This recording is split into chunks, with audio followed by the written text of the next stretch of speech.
Good day, everybody. Tina Meeks here with SCORE. I am so excited to join you with Amber, the mental nurse, as we have been talking behind the scenes a lot about the impacts of the mental health as it relates to financial health and wellness that SCORE focuses on, from young high school to all the way to the entrepreneurials to very strong, healthy Fortune 500 companies, and how it just relates to all of our financial health and wellness that I focus on in revenue, in maximizing your revenue to sustain your company's well-being. So thanks, Amber, for joining us, and would love to hear your insight on your end of the world. Well, thank you for having me, Tina. And like Tina said, I'm Amber with the Mental Nurse. And in my end of the world, finances actually plays a much bigger role than we talk about, because how can you pay for your health care if your finances aren't good? I've pulled some statistics together as Tina and I were talking, and in 2022, the average person spent over $13,000 per person on their healthcare costs. And I don't know about you, but that makes me go, where's that money coming from? Working two jobs in my day, back when I had to do that, and I had a disabled husband. Yeah, I had to work two jobs to make that happen. It's insane, right? Yeah, and personally, it makes me upset. I get upset that we have to, as a society, do those kinds of things. And I say have to, but this is where you come in. Like, we don't have to do this. We could, my perspective is make different choices. And in making those different choices, better align our dollars with our life's values and goals, sitting with those things and thinking about, even at a young age. You mentioned entrepreneurs, people fresh out of high school, fresh out of college, like those realms of people. Rarely are people sitting down and having conversations with them of, I know you're 18, I know you're 25, but one day you're going to be 65, And so, what does that look like for you? And this isn't something, like, some children have been blessed. I will say blessed. They may see different words or choose different words, but from my perspective, as one of those parents who is like, you've got to take care of yourself, mind, body, and soul. Does this make you happy? And then I know on your end, you're like, you got to take care of yourself financially. And so our kids get it to a degree, Right. and my kids do not get it financially, but they get it mind, body, and soul. And so, you know, our blessed children have that understanding to a degree, but still not in the full breadth of things. I think that when it comes to holistic health, again, way, way more than just mind, body, and soul, that financial piece is in there. And having that understanding of, hey, if I go on prescription meds, I may be needing to spend at minimum hundreds of dollars a year. Or, again, I pulled together some statistics, and Medicare is saying on average $2,700 per year for their Medicare Part D people that they spend on prescription drugs. So, having this truly holistic health perspective with the finances in there, because again, how are you paying for this stuff? Because yes, certain things you're like, I don't have an HSA, but you can spend your HSA on some of these alternative medicines or things that we want or need. Like, for my health and wellness, I get monthly massages. So that comes out of my pocket. And if my Right. finances aren't in order, I can't afford that. However, it has wonderful mental and physical health benefits. I So agree. it's something that I choose to do in my life. But again, if my finances are not in order, if I'm living paycheck to paycheck or having credit card debts or debts in general, and I'm, in this hole, I can't afford that. So I think it's very important. Well, and one thing I've learned, Amber, going through a lot of life experiences, having a disabled husband, I'm very young into our relationship and marriage, and then young children, and then my own health crises with the cancer, and then, nervous breakdown from working so much, trying to pay those medical bills for my husband at the time.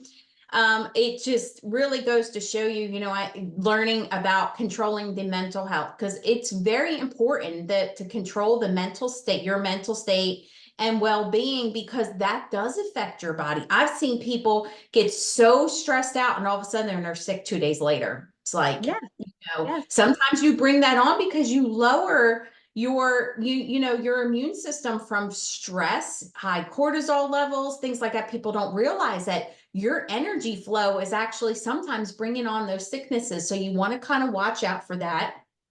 And then one of the things, people always tell me, how did you do it? Well, don't live above your means. When I say don't live above your means, max yourself out at 65% of your net income, whatever you take home. That 35% should be used as your cushion, vacations, massages, whatever happens, because you never know when something is going to happen that's going to have to tap into that 35% of your take home pay, of your joint take home pay.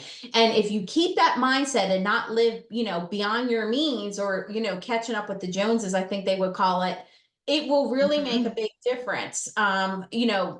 Unfortunately, my situation, by the time, Tommy got bit by a tick, before we knew it, things were happening. He never got better. And now he's disabled at 32 years old with 2 young kids. We just moved into our dream home. It was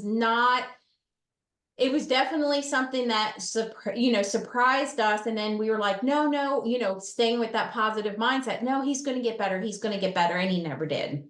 And then eventually he ended up with cryptococcal meningitis and became deaf and had balance issues, and permanent, now even more disabled, with limitations. So it's just, I always say, my kids always would get frustrated at me. I always say, prepare for the absolute worst and hope for the best, because anytime something would happen, I'd be right there in the worst planning stage.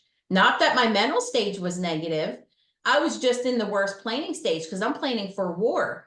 And no matter what happens, it's going to come out better than it is. So I think it was like a preface of my mental state to put me in, oh, okay. And I would just keep pushing forward and pushing forward and pushing forward, and just helping and helping and helping anybody that needed help, whether it was for Social Security, disability, VA benefits, filling out an application, trying to understand a mortgage, to saving a business, or figuring something out, whatever it was. It's just something that I always would jump in and try to help out. But yeah, one of the things, I think people just get raises or extra money or something like that, and they're not preparing for what could happen.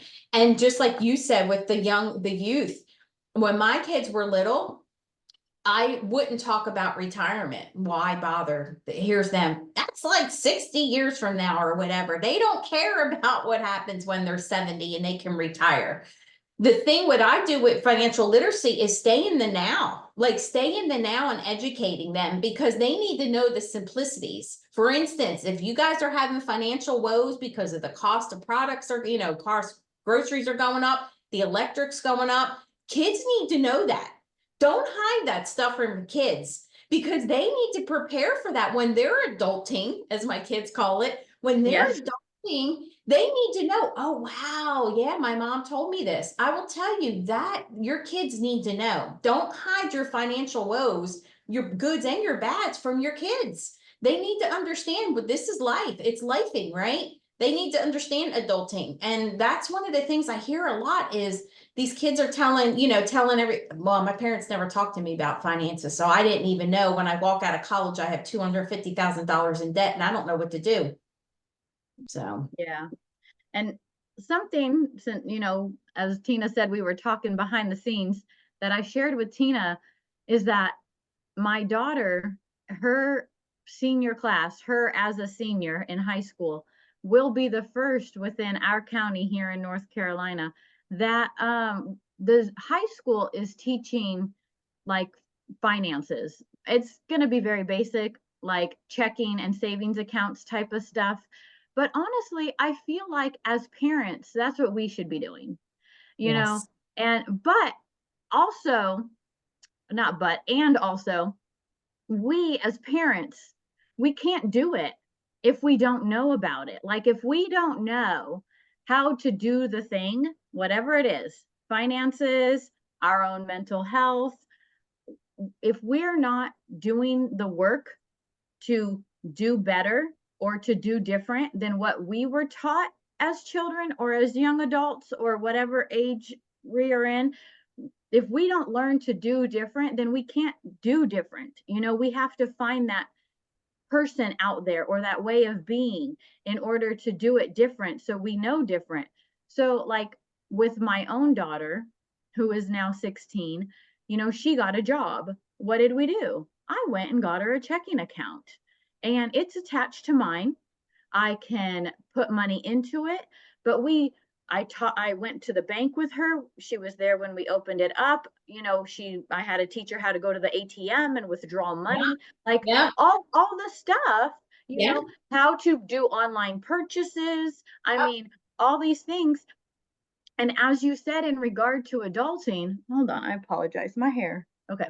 Um, the silliest things can be distracting, but anyway, um, so the in regards to her adulting, it scares the heck out of her. And I get it because these kids have so much pressure on themselves at such young ages, and this is why mental health needs are increasing.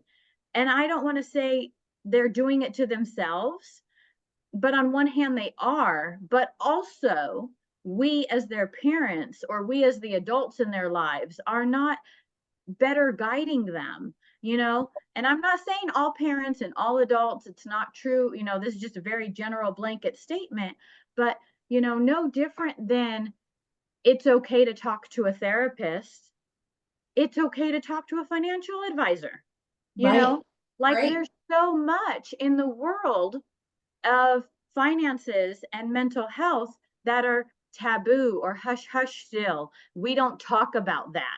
Like, again, Tina and I are in the South, and neither of us are originally from here, but we are here, and it's kind of hard to not absorb the culture and understand it.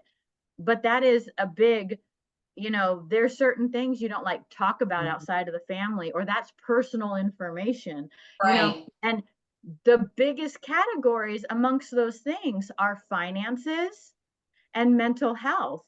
Right. And that needs to change. Like you said, it needs to be okay, you know. And I don't hide my finances from my kids. Like my daughter wanted something recently and I'm like, I'm sorry, my bank account says no. Because it wasn't me. I didn't want to say no, but I had to make a smart adult choice Yeah, you and have not. that analogy, comedy to it. So that way it's like that shock factor. Yeah, so you know, it just, the cash wasn't there.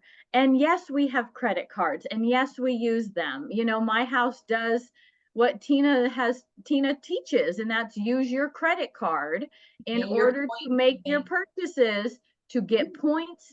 And because if there's a fraudulent charge or a charge you don't agree with or an overcharge, it's much easier. You know, I yes, have a Tina in my life, thank goodness. And my Tina is male and I'm married to him, but you know, so I know these things that Tina teaches, some of them, not all of them. But yes, so that's how we roll in my house. And I could have said yes, I could have said yeah, I'll just, you know, credit card, but I didn't because the cash was not there. Because while we may right. swipe the credit card at the end of the month, the cash from our earnings pays off the credit card in full.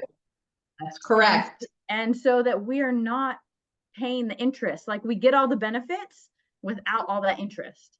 Right. So but these We are the pay, things. Yeah, yeah, you got to be able to pay that credit card off at the end of the month if you want to value the points. I mean, we went one time like 6 months and was getting our gas for free. That was phenomenal.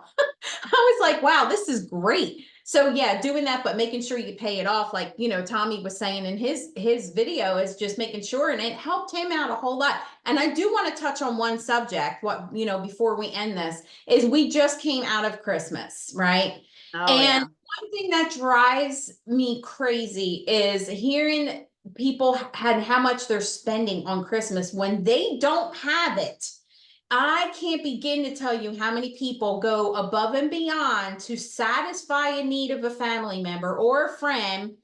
When I say living beyond your means, Christmas is the number one holiday of living beyond your means because you're trying to satisfy somebody else and stand in that status quo. And then you're struggling for 3 to 6 months trying to get caught up on all your debt and fighting and everything else.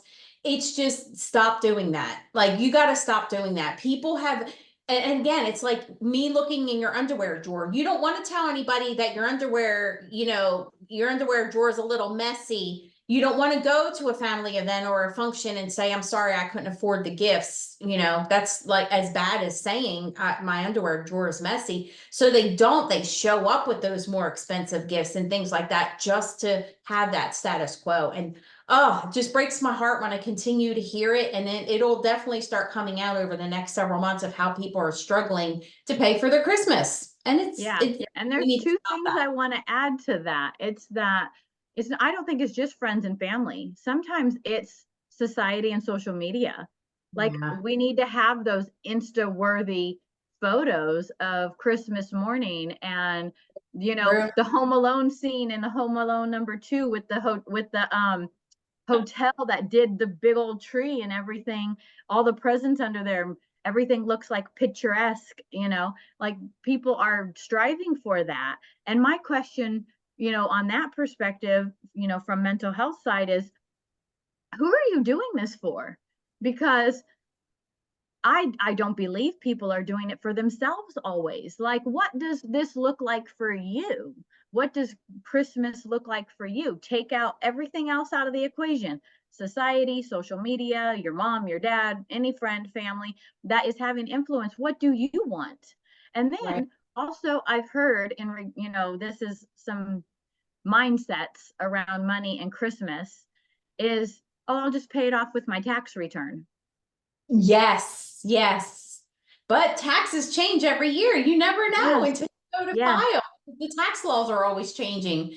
Yes, I have heard of that where, they'll say, oh, I'm just waiting until I get my taxes. But then when you don't get as much back or something comes up, now you yep, don't have that money and you don't have that bailout. So then what right. are you?